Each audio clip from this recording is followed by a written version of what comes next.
रजनी और कमल के बीच में काफी दिनों से प्रेम प्रसंग चल रहा था। लेकिन इधर कुछ दिनों से कमल महसूस कर रहा था कि रजनी कुछ बदली बदली सी लग रही है और कुछ छिपाने की कोशिश कर रही है। तो कमल रजनी से कहता है कि रजनी, तुम बताओ कि क्या बात है। मुझे लगता है कि तुम कुछ छिपा रही हो और तुम्हें डरने की भी कोई ज़रूरत नहीं है।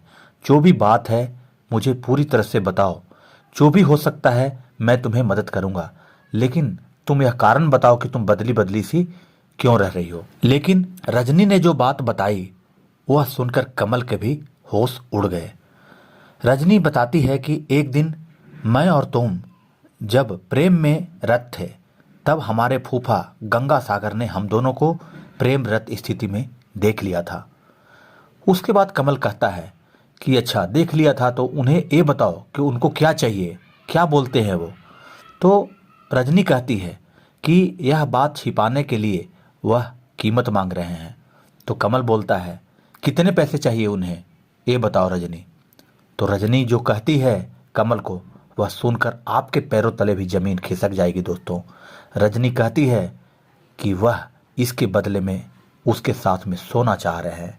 दोस्तों, इस कहानी में आपको सारी जानकारी मैं बताऊंगा, लेकिन उससे पहले यदि आप हमारे चैनल पर पहली बार आए हैं तो हमारे चैनल जुर्म की कहानियों को जरूर सब्सक्राइब कर लें, क्योंकि यहाँ पर इसी तरह की सनसनीखेज कहानियाँ सुनने के लिए आपको निरंतर मिलती है। अभी तो कुछ समझ में नहीं आ रहा है कि क्या करूं। देखिए फूफा जी, आप मुझसे बहुत बड़े हैं, मैं आपके बच्चे की तरह हूं, मुझ पर दया कीजिए। रजनी ने गंगा सागर को समझाने की बहुत कोशिश की। उसके बाद उसका फूफा कहता है कि इन चीज़ों में बड़े छोटे का कोई भेदभाव नहीं होता।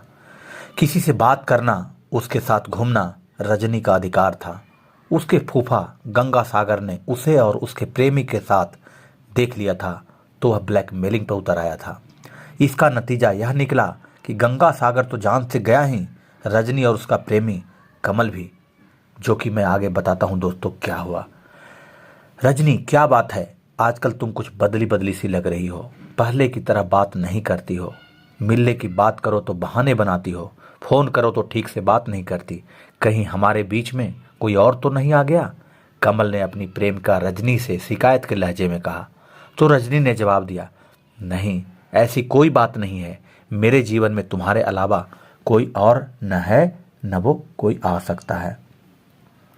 रजनी और कमल लखनऊ जिले के थाना निगोहा क्षेत्र के गांव अहिनवार के रहने वाले थे। दोनों काफी दिनों से प्रेम प्रसंग में लीन थे और दोनों में प्रेम प्रसंग चल रहा था।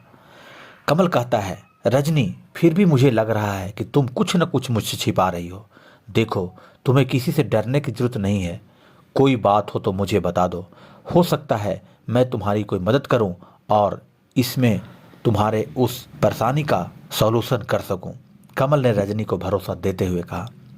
कमल, मैंने तुम्हें बताया नहीं, पर एक दिन हम दोनों जब प्रेम में लीन थे तो हमारे फूफा गंगा सागर ने देख लिया था।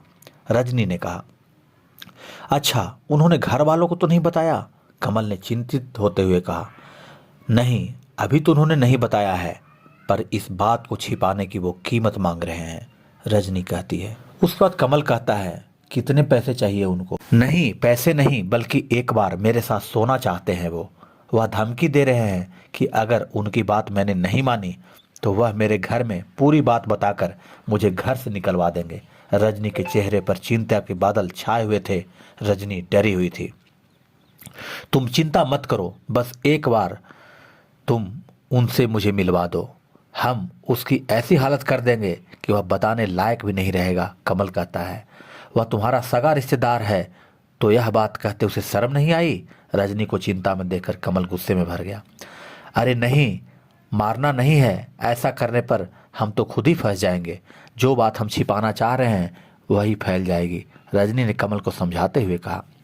पर जो बात मैं तुमसे नहीं कह पाया वह उसने तुमसे कैसे कह दी? उसे कुछ शर्म तो आनी चाहिए थी, आखिर वह तुम्हारे सगे फूफा है। कमल रजनी से कहता, तुम्हारी बात सही है, मैं उनकी बेटी की तरह हूँ। वह शादीशुदा और बाल बच्चेदार हैं। और उनकी उम्र भी हमसे बहुत ज़्यादा है, फिर भी वह मेरी मजबूरी का फ़ायदा उठाना चाहते हैं, पता नहीं क्यों। रजनी कहती है, तुम चिंता मत करो, अगर वह फिर से कोई बात करे तो बताना, हम उसे ठिकाने लगा देंगे। कमल गुस्से में बोला। इसके बाद रजनी अपने घर आ गई, पर रजनी को इस बात की बहुत चिंता हो रही थी। उसे किसी काम में मन नहीं लग रहा था। हमेशा वह दुखी रह रही थी कि कहीं यह बात जो है उसका फूफा उसके माता पिता से न बता दे, और ब्लैकमेलिंग में ये जो अवांछित मांग वो कर रहा था यह उसके लिए असहनीय था, अविस्मरणीय था। दोस्तों, 38 साल का गंगाधर यादव का भरा पूरा परिवार था। वह लखनऊ जिले के ही सरोजनी नगर थाने के गांव रहीमाबाद में रहता था। वह ठेकेदारी का काम करता था। रजनी उसकी पत्नी रेखा के भाई की बेटी थी। उससे उम्र में 15 साल छोटी रजनी को एक दिन गंगाधर ने कमल के साथ घूमते हुए देख लिया था। कमल के साथ ही वह मोटरसाइकिल से अपने घर आई थी। यह देखकर गंगा सागर को लगा कि अगर रजनी को ब्लैकमेल किया जाए तो वह चुपचाप उसकी बात मान लेगी। चूंकि वह खुद ही ऐसी है, इसलिए यह बात किसी से बताएगी भी नहीं। गंगा सागर के मन में यह पुलाव पक रहा था। दोस्तों, गंगा सागर ने जब यह बात रजनी से कही तो वह सन्न रह गई। उसके पैरों तले जमीन खिसक गई कि उसका फूफा इससे किस तरह की मांग कर रहा है। गंगा सागर ने रजनी से एक दिन फिर कहा, रजनी, तुम्हें मैं सोचने का मौका दे रहा हूं। अगर तुम मेरी बात नहीं मानी तो घर में तुम्हारा भंडा फोड़ कर दूंगा, तुम्हारे माता पिता को सारी बातें बता दूंगा। और तुम तो जानती ही हो कि तुम्हारे माँ बाप कितने गुस्से वाले हैं। मैं उनसे यह बात कहूँगा तो मेरी बात पर उन्हें पक्का यकीन हो जाएगा और सोचे समझे ही वे तुम्हें घर से निकाल देंगे और तुम दर दर की ठोकरें खाती फिरोगी। रजनी को धमकी देकर गंगा सागर चला गया। समस्या गंभीर होती जा रही थी।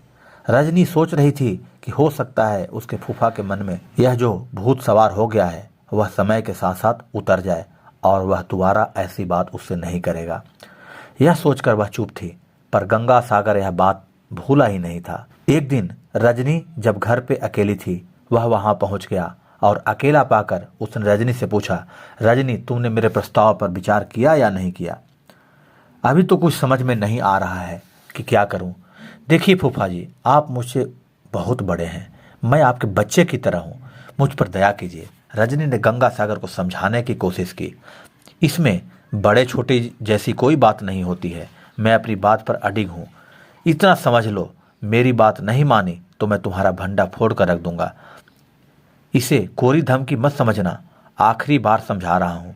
गंगा सागर की बात सुनकर रजनी कुछ नहीं बोली। उसे यकीन हो गया था कि वह मानने वाला नहीं है, वह उसके साथ जिस्म से के साथ में खेलना चाहता है। रजनी ने यह बात कमल को बताई। कमल ने कहा, ठीक है, किसी दिन उसे बुला लो। इसके बाद रजनी और कमल ने एक योजना बनाई। अगर वह अब भी नहीं माना तो उसे सबक सिखाकर ही रहेंगे।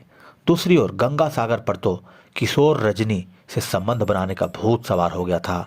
वासना उसके सर पे चढ़ के बोल रही थी। तभी उसका फूफा उसे फोन करता है। फोन देखकर रजनी तुरंत समझ जाती है कि अब वह नहीं मानेगा। कमल की योजना पर काम करने की सोचकर उसने फोन रिसीव करते हुए कहा, फूफा जी, आप कल रात आइए, आप जैसा कहेंगे मैं करने को तैयार हूँ। रजनी इतनी जल्दी मान जाएगी, गंगा सागर को यह उम्मीद नहीं थी। अगले दिन शाम को उसने रजनी को फोन कर पूछा कि वह कहाँ मिलेगी। रजनी ने उसे मिलने की जगह बता दी थी। अपने आप बुलाई मौत। 18 जुलाई 2018 को रात गंगा सागर ने 8 बजे अपनी पत्नी को बताया कि पीपर संड गांव में दोस्त के घर बर्थडे पार्टी है। अपने साथी ठेकेदार विपिन के साथ वह वहीं जा रहा है। गंगा सागर रात 11 बजे तक भी घर नहीं लौटा तो पत्नी रेखा ने उसे फोन किया, लेकिन उसका फोन बंद था। रेखा ने सोचा कि हो सकता है ज्यादा रात होने की वजह से वह वहीं रुक गए हों, सुबह आ जाएंगे। अगली सुबह किसी ने फोन करके रेखा को बताया कि गंगा सागर का शव हरिपुरम पटसा गांव के पास फार्म हाउस के नजदीक पड़ा हुआ है। यह खबर मिलते ही वह मोहल्ले के लोगों के साथ वहां पर पहुंच जाती है तो देखती है कि वहां उसके पति की चाकू से गुदी हुई लाश पड़ी हुई थी। उसका शरीर अंग अंग चाकू से बिंधा पड़ा था। सूचना मिलने पर पुलिस भी वहां पे आ जाती है। पुलिस ने जरूरी कार्रवाई करने के बाद लाश को पोस्टमार्टम के लिए अस्पताल भेज दिया और गंगा सागर के पिता श्री कृष्ण यादव की तहरीर पर अज्ञात लोगों के खिलाफ मुकदमा दर्ज कर लिया गया। दोस्तों, कुछ देर के बाद पुलिस को सूचना मिलती है कि गंगा सागर की लाल रंग की बाइक घटनास्थल से 22 किलोमीटर दूर असोहा थाना क्षेत्र के भावलिया गांव के पास सड़क किनारे गड्ढे में पड़ी है। पुलिस ने वह भी बरामद कर ली। जिस क्रूरता के साथ में गंगा सागर की हत्या की गई थी, उसे देखते हुए सीओ मोहनगंज बीना सिंह को लगा कि हत्यारे की मृतक से कोई गहरी रंजिश रही होगी। इसी कारण से उसने चाकुओं से उसका शरीर बेध डाला था ताकि वह जीवित न बच सके। पुलिस ने मृतक के मोबाइल की कॉल डिटेल निकलवाकर उसका अध्ययन करना शुरू कर दिया। इसके अलावा पुलिस ने उसकी सालियों, साले, पत्नी सहित कुछ साथी ठेकेदारों से भी बातचीत की। एएसआई रामफल मिश्रा ने कॉल डिटेल खंगालनी शुरू की तो उसमें कुछ नंबर संदिग्ध लगे। लखनऊ के एसएसपी कलानिधि नैथानी ने घटना के खुलासे के लिए एसपी क्राइम दिनेश कुमार सिंह के निर्देश पर एक टीम का गठन किया, जिसमें थाना प्रभारी अजय कुमार राय के साथ अपराध शाखा के ओमबीर सिंह, सर्विलांस सेल के सुधीर कुमार त्यागी, एएसआई रामफल मिश्रा, एएसआई प्रमोद कुमार सहित कई तेज तरार अधिकारियों को इसमें शामिल किया गया। कॉल डिटेल से पता चलता है दोस्तों कि घटना की रात गंगा सागर की रजनी, कमल और कमल के दोस्त बबलू से बातचीत हुई थी। पुलिस ने रजनी से पूछताछ शुरू की और उसे बताया, हमें सब पता है कि गंगा सागर की हत्या किसने की थी, तुम हमें सिर्फ यह बता दो कि आखिर उसकी हत्या करने की वजह क्या थी। रजनी सीधी सादी थी, वह पुलिस की घुड़की में आ गई और उसने स्वीकार कर लिया उसकी हत्या उसने अपने प्रेमी के साथ मिलकर कर दी थी। उसने बताया कि उसके फूफा गंगा सागर ने उसका जीना दुभर कर दिया था, जिसकी वजह से उसे यह कदम उठाना पड़ा। रजनी ने पुलिस को हत्या की पूरी कहानी बता दी। गंगा सागर की ब्लैकमेलिंग से परेशान रजनी ने उसे फार्म हाउस के पास मिलने को बुलाया था। वहां कमल और उसका साथी बबलू पहले से मौजूद थे। गंगा सागर को लगा कि रजनी उसकी बात मानकर समर्पण करने के लिए तैयार है और वह रात 8:30 बजे फार्म हाउस के पीछे पहुंच चुका था। रजनी उसके साथ ही थी। गंगा सागर के मन में तो लड्डू फूट रहे थे दोस्तों। जैसे ही उसने रजनी से प्यार मोहब्बत भरी बातें शुरू की, वहां पहले से मौजूद कमल ने अंधेरे का लाव उठाकर उस पर लोहे की रॉड से हमला बोल दिया। गंगा सागर वहीं गिर गया तो चाकू से उसकी गर्दन पर कई वार किए। जब वह मर गया तो कमल और बबलू ने खून से सने अपने कपड़े, चाकू और रॉड वहां से कुछ दूरी पर एक झाड़ के किनारे जमीन में दबा दिया। दोनों अपने कपड़े साथ लेकर आए थे। उन्हें पहनकर कमल गंगा सागर की बाइक लेकर उन्नाव की तरफ भाग गया। बबलू रजनी को अपनी बाइक पर बैठाकर गांव ले गया और उसे उसके घर छोड़ दिया। कमल ने गंगा सागर की बाइक भाविलिया गांव के पास सड़क के किनारे गड्ढे में डाल दी, जिससे लोग गुमराह हो जाएं। पुलिस ने बड़ी तत्परता से केस की छानबीन की और हत्या का 4 दिन में ही खुलासा कर दिया। एसएसपी कलानिधि नैथानी और एसपी क्राइम दिनेश कुमार सिंह ने केस का खुलासा करने वाली पुलिस टीम की तारीफ की। दोस्तों, इस तरह से आप देख सकते हैं कि गंगाधर की गलत डिमांड ने उसे मौत के मुंह तक पहुंचा दिया था। दोस्तों, मेरा कहानी कहने का उद्देश्य यह नहीं है कि किसी की भावना को ठेस पहुंचाया जाए। मेरा कहानी कहने का यही उद्देश्य होता है कि समाज में हो रही घटनाओं से आप सजग रहें, सचेत रहें। तो दोस्तों, आज के लिए बस इतना ही। मिलते हैं अगले एपिसोड में। तब तक के लिए सजग रहें, सुरक्षित रहें। धन्यवाद।